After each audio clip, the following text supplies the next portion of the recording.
육십육일 밤 이야기 훈민하자 전일야와는 식민사과는 안 돼요. 고조선을 건국한 단군 왕검의 홍익인간 2-1입니다. 훈민한자는 지식 나눔, 머리에 쏙쏙 들어오는 모든 동영상 본 강의가 무료입니다. 1. 민족의식을 억누르기 위해 단군을 죽인 식민사관 주감선생. 일제강점기 초대 총독이었던 데라우치 마사다케는 이런 말을 남겼습니다. 조선인에게 일본혼을 심어줘야 합니다. 그렇지 않고 조선인의 민족적 반항심이 타오르게 된다면 이는 큰 일이므로 영구적이며 근본적인 사업이 필요합니다. 이것이 곧 조선인의 심리연구이며 역사연구입니다. 일본은 우리 민족의식을 억누르기 위해서 역사를 왜곡했는데요. 그 작업을 식민사관이라고 부릅니다. 한돌자, 역사 왜곡 첫 번째 작업으로 한 것이 바로 우리나라의 역사책 불태우기입니다. 진시황이 자신의 마음에 들지 않는 사상을 쓴 책을 불태운 것과 똑같은 사상 통제였습니다.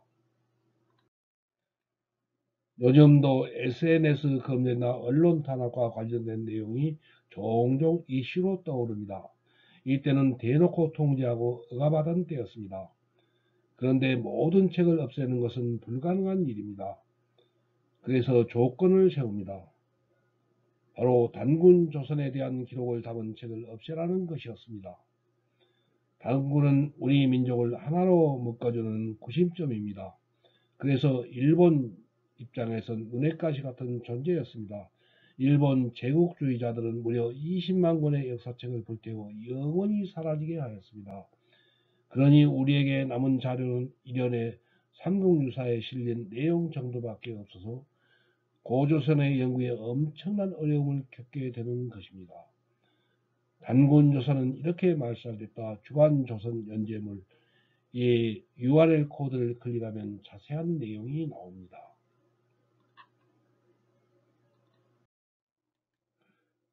단군은 역사에 실제로 존재한 역사 이야기입니다. 주감선생, 소위 단군 신화라는 왜곡된 역사를 바로잡아야 하는데요. 한돌자, 요약하면 단군조선은 청동기 문화를 배경으로 성립되었습니다. 일본 제국주의자들의 식민사관인 단군 죽이기로 단군의 역사인 단군 이야기가 신화로 변질되었으나 단군은 엄연히 존재한 역사적 사실이었습니다. 선민사상과 건국 이념인 홍익인간 토테미즘 등을 담은 단군 이야기와 함께 단군조선의 역사는 1500년간 이어졌습니다. 주감선생, 단군은 우리 민족의 시조로서 고조선, 곧 단군조선의 첫 임금이며 단군 왕검, 단웅천왕이라고도 합니다. 한돌자, 현대 국사 선생님은 수업 중에 일제가 식민사관으로 왜곡한 단군 신화라는 용어를 쓰면 안 됩니다. 신화는 신에 관한 이야기입니다. 즉 역사라고 볼 수가 없는 픽션에 가까운 용어입니다. 일제의 식민사관의 가면을 벗겨내면 단군조선은 엄연히 존재한 역사적 사실입니다. 주감선생, 일본 제국주의자들은 식민사관인 단군 죽이기로 객관적이고 실증적인 단군조선의 역사를 단군 신화로 왜곡하였습니다. 곰이 사람이 되고 아이까지 낳는 후맥락한 이야기로 변질시켰습니다. 그 까닭은 일본은 시족사회에서 부족국가로 발전한 역사가 우리나라에 비하여 매우 늦어서 한마디로 역사가 짧습니다. 일본은 역사가 초라합니다. 매우 우수한 문화와 유구한 역사를 가지고 있는 조선을 식민지로 다스리려고 하니 체면이 서지 않았습니다. 그래서 단군의 역사 이야기를 신화로 왜곡하였습니다. 고조선의 역사를 부정하고 말살한 것입니다. 한돌자, 우리는 일본 제국주의자들이 왜곡한 단군 신화를 한국사에서 발본색원하여 깨끗이 쓸어내야 합니다. 식민사관으로 왜곡한 단군 신화를 송두리째 뽑아낸 자리에 살아있는 단군의 역사로 단군 이야기를 바로잡아야 합니다. 일본 제국주의 시대의 식민사관을 조작한 역사 조작의 범인인 바로 그 사람인 일본 학자로부터 한국사를 배운 우리나라 국사학자인 교수들이 있었습니다. 지금 그들은 은퇴하고 이 시대 3세대의 역사 교수들이 대학 강단에서 역사를 강의하고 한국사를 집필하고 있습니다. 아직도 그들은 계보를 이어온 학파로 파벌을 이루어 일본 제국주의 학자의 식민사관에 의한 역사 왜곡을 이어가고 있습니다. 일제시대에 날뛰던 매국노의 후손과 결탁하여 식민사관에 의하여 왜곡한 한국사를 가르치는 역사학자들을 퇴출시키고 그 역사책을 없애버려야 합니다. 다음 4. 고조선 최초의 국가가 나타나다.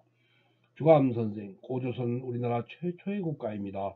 고조선의 시기는 청동기 문화를 배경으로 성립된 단군조선과 철기가 본격적으로 유입된 위만조선으로 나눕니다. 단군 이야기는 신화가 아닌 엄연히 존재한 역사적 사실입니다. 그 안에는 선민사상이나 토테미즘 등이 들어 있습니다. 한돌자, 모든 한국인에게 단군은 한민족의 조상입니다. 10월 3일 개천절은 고조선의 건국을 기념하기 위한 국경일입니다. 민족의 뿌리를 국가 차원에서 기리고 있습니다. 그런데 일부 기독교 목사들은 단군을 용납하지 못할 우상숭배 인물이라고 합니다. 분별 없는 일부 기독교 목사들과 그를 추종하는 시민단체에 의하여 단군상을 우상이라고 지칭하여 단군상이 수년간 철거 논란에 휩싸였습니다. 학교와 공원에 세워진 단군상의 목이 잘려나가는 수모를 겪기도 하였습니다. 단군은 신화라고 조작하여 단군을 부정하는 일본 제국주의자들과 단군을 우상이라고 하는 한심한 기독교인은 이 땅에서 영원히 사라져야 합니다. 과연 당신에게 단군은 누구인가요? 단군은 종교가 아닌 민족의 상징입니다. 단군상을 우상이라고 설교하는 목사는 더 이상 기독교인이 아니고 이단자입니다. 자기 조상의 얼굴에 침을 뱉는 오렴치한 범인일 뿐입니다. 5. 하늘의 자손 환웅 선진 기술을 가지고 이주해 오다. 주감선생, 우리나라에서는 광복 후에도 오랫동안 식민사관에 의한 한국의 역사를 배우고 가르쳤습니다. 저는 일제시대에 초등학교를 다녔으니 당연히 식민사관에 의한 한국사를 배웠습니다. 그리고 초등학교 교사로서 단군 신화를 학생들에게 가르쳤습니다. 사회교과서에 그렇게 실려 있으니 본의 아니게 역사의 죄인이 된 것입니다. 하늘이 부끄럽습니다. 한돌자, 저도 그렇습니다. 하늘 우러러 쳐다볼 수가 없이 부끄럽습니다. 그런데 제가 사회과에서 아이들에게 단군의 역사를 가르칠 때 아무도 단군 신화는 식민사관에 의한 가짜 역사라고 깨우쳐준 사람이 없었습니다. 이덕일 교수의 녹화한 국사 강의를 듣고서야 크게 깨달았습니다. 유감선생, 국사학께서는 파벌을 이루어 앞에서 끌어주고 뒤에서 밀면서 어떤 면에서는 교수 자리를 이어가고 있는 것이 현실입니다. 눈에 보이지도 않고 법에 그물에도 걸리지 않는 고도의 매관 매직이기 때문에 그 교수 자리를 이어받은 자가 스승이나 선배의 학설을 부정할 수가 없기 때문인 것 같습니다. 한돌자, 70대인 나의 친구나 선후배는 안타깝게도 식민사관으로 왜곡된 단군 신화나 그 외에 수많은 썩어 문드러진 식민사관의 한국사를 그대로 믿고 있습니다. 땅을 치고 통곡해도 분이 풀리지 않는 부끄러운 일입니다. 주감선생, 여기에서 정신을 가다두어 식민사관의 역사 왜곡에 족쇄를 풀고 단군의 이야기를 빠른 역사로 바꿔보겠습니다. 환인의 아들 환웅이 인간 세상에 내려왔다는 것은 선민사상을 의미합니다. 왜냐하면 하느님의 아들이 넓고 넓은 지구 중에서 중국도 아니고 일본도 아니고 우리나라에 오는 것입니다. 한민족이 선택받은 민족이라는 생각을 한 것입니다. 그런데 아직 해결 안 된 부분이 있습니다. 정말 하늘에서 왔을까 하는 부분입니다. 한돌자 왕이 자신을 하느님의 아들이라고 하는 것은 고대 역사에서 거의 대부분이 왕을 하느님의 아들이라고 하였습니다. 중국의 역사서인 사마천의 사기에도 임금을 천자 곧 하느님의 아들이라고 기록하였습니다. 이렇게 백성들에게 임금은 하느님의 아들이라고 부르고 임금이 하느님의 아들이라고 믿게 한 것은 임금의 권위를 하느님의 수준으로 높이려는 것으로 고도의 통치술인 것입니다. 임금은 하느님과 같은 수준의 인물이며 그의 명령은 하느님의 뜻이라는 것을 믿고 잘 따르라는 것입니다. 예수께서도 예수님은 성령으로 잉태하여 동정녀 마리아에게서 나셨다고 하였습니다. 곧 예수는 하느님의 아들이고 따라서 하느님처럼 전지전능하시니 성경의 가르침을 그대로 믿고 잘 따르라는 것입니다. 그러니까 단군이 하느님의 아들인 환웅의 아들이라는 것은 신화가 아니고 다른 나라의 고대 역사와 공통되는 사실이라는 것입니다.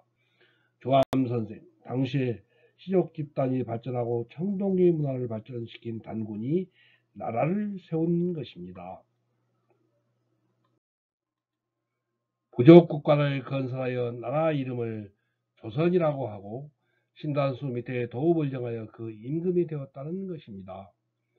임금 자신은 너희들과 비슷한 조상의 피를 이어받은 보통 사람이 아니고 그의 조부는 하느님인 환인천재이고 부친은 환웅천재라는 것입니다. 나는 단군이라는 임금이고 하느님의 자손이므로 나의 명령을 잘 따르라는 것입니다. 6. 곰 숭배의 부족이 호랑이 숭배의 부족을 이기다. 주감선생, 단군의 역사 이야기에는 곰과 호랑이가 나타납니다.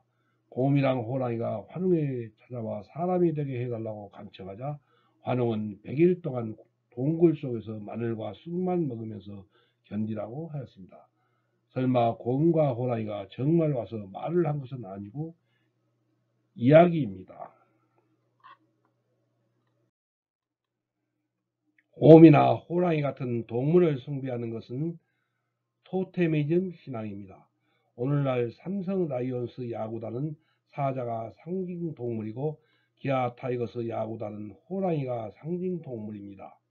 한돌자, 역사학자는 곰과 호랑이는 각각 곰을 숭배하는 부족과 호랑이를 숭배하는 부족을 뜻한다는 것입니다. 여기서 곰은 이야기의 소재로 끝까지 참아내는 인내심이 있고 타협하는 부족을 말하고 호랑이는 성질이 살았고 인내심이 부족하여 중간에 타협을 포기한 부족이라는 것입니다. 곰 부족과 호랑이 부족과의 싸움에서 호랑이 부족이 패배한 것을 뜻합니다. 그러니 선진 기술을 가진 환웅 집단과 곰 부족이 결합할 수 있었던 것입니다. 환웅과 웅녀의 결혼은 정말 세기의 만남이었습니다. 그렇게 태어난 아들이 바로 단군 왕검입니다. 7. 재정일치 사회를 다스리다. 주감선생, 단군은 오늘날의 무당이었다니 정말 그럴까요? 어원을 따라가 보면 우리나라의 단골이나 몽골어인 탱그리를 표현한 말입니다. 왕검은 임금을 뜻한답니다. 전 세계 역사에서 고대 국가는 재정일치 사회이었습니다. 재정일치는 임금이 혼자서 제사 곧 종교와 정치를 맡는 것입니다. 한돌자, 예를 들면 오랜 가뭄이 들면 비가 내리도록 하느님에게 기우제를 지낸다던가 여러 시족이 다투지 않고 질서를 잘 지키도록 나라를 다스리는 일을 혼자 맡았습니다. 그러므로 단군은 하느님의 아들로서 전지전능하여 하느님의 뜻에 따라 공명정대하게 나라를 다스리려면 백성들이 임금을 하느님처럼 받들고 존경해야 하는 것입니다. 다음 67일 밤 이야기의 호미나자 전일야와는 식민사과는 안 돼요. 고조선을 건국한 단군 왕검의 홍익인간 2-2입니다. 존경하는 시청자 여러분, 내용이 좋으면 좋아요와 구독을 클릭하여 주세요. 첫날 밤 이야기부터 마지막 밤 이야기까지 동영상 강의도 모두 시청하여 한자 도사 되세요. 시청하신 의견을 댓글로 써주세요. 훈민한자 천일야화를 이후 초중고등학생에게 알려주세요. 중고등학교 한문 선생님에게, 석사 박사 논문을 쓰는 대학원생에게, 로스쿨이나 의과 전문 대학원 입시 준비생에게, 공무원 등 각종 시험 공부를 하는 분에게 훈민한자 천일야화를 꼭 알려주세요. 여러분, 우리 모두 큰 복을 받읍시다.